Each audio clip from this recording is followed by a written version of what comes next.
Peace. Once again coming at you guys with another video. This time this video is credit laws and protection rights for consumers. Now, everyone has the right to dispute negative things that report on your credit profile based on this law right here, the Fair Credit Reporting Act. Now, the Fair Credit Reporting Act is a federal law that protects consumers. It allows you to dispute anything negative that's on your credit report on the grounds of something, well, anything that's reported on your credit report, I should say, on the grounds of it being negative, inaccurate, unverifiable, or incomplete. So when debt collectors or any kind of credit, when a creditor is reporting something on your credit report, it's a protocol that has to be followed. So if they don't follow this protocol, it can be disputed, right? So these are the grounds in which you would dispute. You're not disputing necessarily the debt. It can be, but that would fall under having to verify the debt or it being inaccurate or whatever the case situation may be. But they have to sit here and follow the protocol, and based on these four components, you can dispute with the negative things reported. Now, there's four main laws in there that apply to the consumer. Now, we're gonna touch on these laws. This is public information. You can go and pull this particular act up if you want. The Fair Credit Reporting Act is called. Now, Section 805 in the Fair Credit Reporting Act deals with communication with debt collectors, right? Now, there's certain parameters. Like, for instance, debt collectors can't call you before 8 a.m. or after 9 a.m. So after 9 p.m. So this is something. So if you have debt collectors calling before then or after then, that's illegal. That's obviously they broke Section 805 of the Fair Credit Reporting Act. Now, and that goes for any of these components. Yeah. Now they can only contact the original party. So if you, for instance, if you have a couple who's married couple, and the husband or one of the people in the couple is held liable for a debt, and they both didn't sign on for that debt, they can't call the other spouse like, yo, so where my money at? All that nonsense. They have to call the original party who owe the money. Now, or if it's your brother, what I'm saying, if your father owed the money, they can't call the son, or what I'm saying, is that they have to call the original party. Now, let's jump into Section 806. Section 806 is based on harassment or abuse. Now, they can't call you multiple times, back to back. That's harassment. Or can't call you at your workplace. If they call you at your workplace and you tell them, yo, stop calling me here, blah, blah, blah, they can't call you back at the workplace. However, they can still call you at your home. So you have to be specific. When they call you at your workplace, yo, you dead that. You tell them, yo, don't call me here, blah, blah, blah, blah.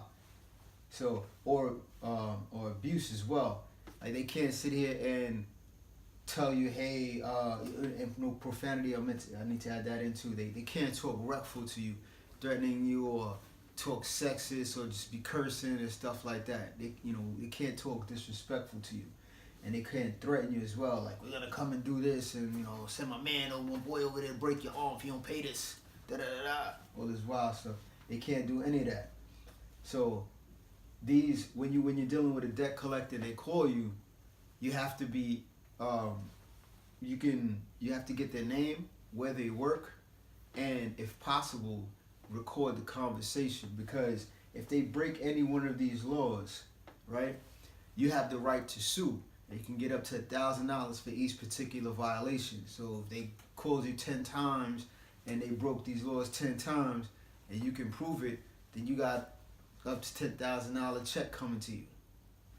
So it's something to keep in mind when you're dealing with these debt collectors. So now, they can't threaten any physical harm or anything like that. We're going to hang you out the window if you don't send this, whatever. So now you got 807, Section 807. They can't provide any false or misleading information. Now he can't be like, yo, remember me? We used to ball in the park together. Da da da da da. Nah, they have to state who they are and where they work, and if they're given a particular number, because the names they're given are names that's assigned to them by the company. So it may be a girl named Keisha, and they say, hey, your name is Ann today.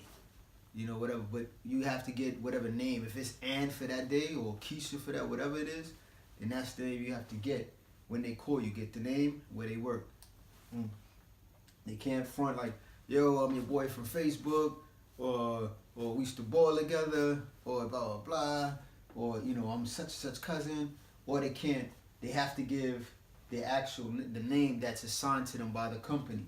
So right here, it's section 807. Also, they can't impersonate authority. So they can't act as if, there's some type of authority figure, for the debt, to try to, that's a scare tactic that they're using. That's illegal as well. Also, they have to inform you where they're calling from.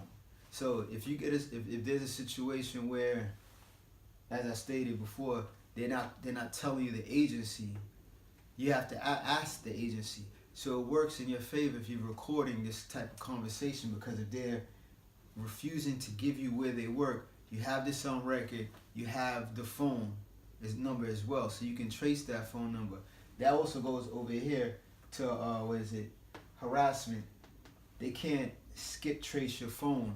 It's your phone number, and then be calling you, calling the people around you to get to you as well. But let's get back to here as well. Let's get back to 807. Now, they also, by law, they have to inform you where they're calling from, the job agency, and they have to give you a name. Ask for the information, but that's why it's important to record these calls so you can have everything documented and prove a case if it has to go to court. So, the last component is Section 808 of the Fair Credit Reporting Act.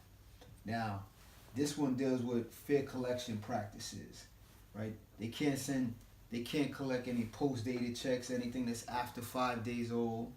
They can also, when they collect the money, this might be a little hard for you guys to see it because there's a lot of stuff I had to, pack in. But they can only request what's owed on the original debt.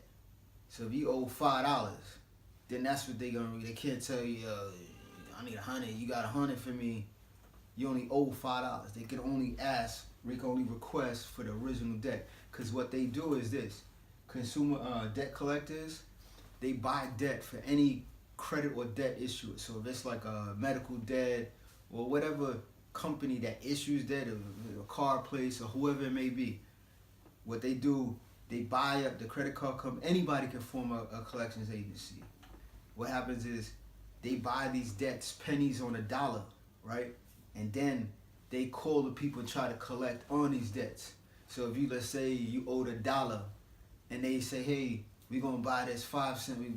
They go to the creditor, we're gonna buy this debt from you for 5 cents. We're gonna try to collect on this dollar. They're looking to get themselves a margin, a nice profit margin in there. So they may have some kind of, agreement worked out with the original creditor where, the creditor wants, they give 10 pennies at $1, but they want such and such, and then the rest they can keep, whatever. You only pay the original debt.